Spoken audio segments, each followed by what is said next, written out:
High বন্ধুরা, দুইটা কথা হওয়ার লেগে আইলাম তো ডিরেক্টলি স্ট্রেট ফরওয়ার্ডই হইমু, ঘুরে পেছিয়ে হইতাম না। যেহেতু এই যে আমরা স্টুডেন্টের প্রোটেস্টটা যেটা দেখি, আর স্টুডেন্টের প্রোটেস্টটা ততদিনই ঠিক আছে, সময় স্টুডেন্টরা করছিল। বাট এখন কি দেখা যায়, এখন রাজনৈতিক দলগুলো সব অ্যাটাচ হয়ে গেছে। সব পার্টি, বিরোধী পার্টি, যে রুলিং পার্টি আছে তার বিরোধী সব পার্টিগুলো অ্যাটাচ হইয়া জিনিসটার বিশৃঙ্খলা সৃষ্টি করছে।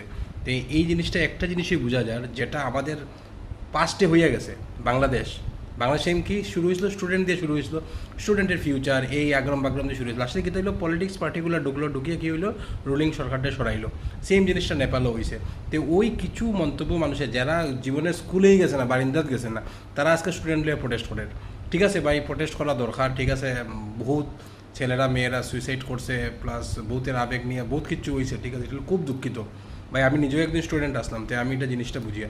তো স্টুডেন্টের মেইন কথা হলো, স্টুডেন্টের ওই প্রোটেস্টটা অতদিনই ভালো লাগছিলো যে সময় স্টুডেন্টরা করছিল। বাট এখন কি দেখা যায়, এখন দেখা যায় সব পলিটিক্যাল পার্টি, সব বিরোধী পার্টিগুলো সবগুলো এটার মধ্যে অ্যাটাচ হয়ে গেছে। তারা এখন লাগে মোদিজির ইস্তফা লাগে, এই লাগে সেই লাগে, আগ্রম বাগ্রম লাগে। ঠিক আছে ভাই, শিক্ষামন্ত্রীর ইস্তফা দিতে লাগে, ঠিক আছে। তাইন করুক আর না করুক, তাইন তো করাইছেন, তো বা তার এটার ইনচার্জ, মানে তার এটার ইসেতে আছেন, মানে ঠিক আছে। এটা শিক্ষামন্ত্রী, আমিও এটার লেগে আছি, শিক্ষামন্ত্রী তুমি রিজাইন দাও। বাট এখন দেখা যায় কিছু কিছু মানুষ যারা মানে রুলিং পার্টির যারা আছে, যেমন আমাদের প্রধানমন্ত্রীর উপরে এত বাজেভাবে হত্যা কর। ঠিক আছে ভাই, প্রধানমন্ত্রীর তো কোনো দোষ নাই এখানের মধ্যে। প্রধানমন্ত্রীও তো আর এটা করাইছে না, শিক্ষামন্ত্রীও করাইছে। তার প্রধানমন্ত্রী তো কইছে না যে তুই করছে তারে দো, তো প্রধানমন্ত্রী এখানে রিজাইন দিত। প্রধানমন্ত্রী তোমরা কুশপুতুল ফুড্ডায়, জিনিসটা একটা প্রাইম মিনিস্টারের এরকম করা ঠিক না।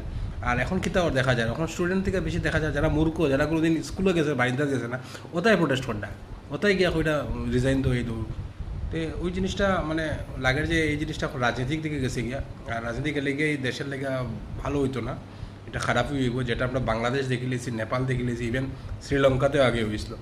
তো ওইটাই সবরে হইয়া, ঠিক আছে। প্রোটেস্টের সাপোর্ট করো, আমি নিজেও সাপোর্ট করছি, প্লাস করি আরও সাপোর্ট। বাট এখন রাজনৈতিক দলগুলো আওয়ার কারণে আর মানে জিনিসটা লাগে যে এটা অন্যদিকে যার গিয়া। তে ওই জিনিসটা হইতে দিও না। প্রোটেস্ট করডায় যারা করডায় ভালো কথা, সাপোর্ট করো। স্টুডেন্টরা তো সাপোর্ট করতে হয়, অবভিয়াসলি তারাই আমাদের ফিউচার।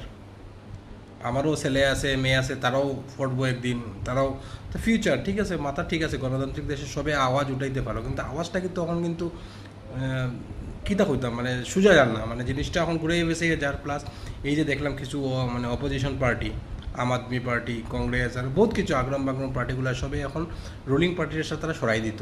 ইভেন তারা কিছু মানুষের মন্তব্য যেটা বোঝা যায়, ফিলিংসটা বোঝা যায় যে তারা স্যার যে ওই বাংলাদেশ নেপালের মতো কিছু একটা হইতো, কিন্তু নেপাল বাংলাদেশের মতো হইলে আমাদের বেনিফিট হইতো না, আমাদের লাভ হইতো না। মানুষে হাসবো, দেশ বিদেশের মানুষে হাসবো এটা নিয়ে। যে খোরের যে আজকে যে ফাউন্ডার আছে